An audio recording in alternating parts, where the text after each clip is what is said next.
ve peşi de daxwaza gel bê qebûl kirin. Yani wek ziman em bêjin wek çand wek dîrok bê qebûl kirin. Ziman hebûne, ziman nasname ye, em jî Kurd in, zimanê me bi Kurdî ye. Divê ku peşî di vî warî de hinekî hesas tev bigerin vê rastiya me qebûl bikin.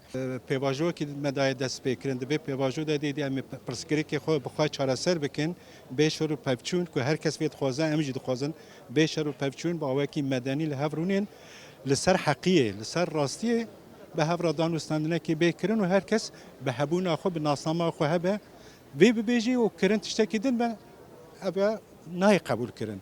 Em bixwînin, hîn bibin, zimanê xwe ji bîr nekin, dij asimilasyonê lazim e berxwedanekê bikin. هەموو تایبەتمەندیên giringiya zimanê û milletekî daxwaza milletekî tên bahe û mebest û arman jî li vê derê de helbet xema ziman e xema şanda Kurdî ye zimanê Kurdî ye ku statiyekî ew ê hebe mafekî wekî her milletekî mafekî zimanê Kurdî jî hebe.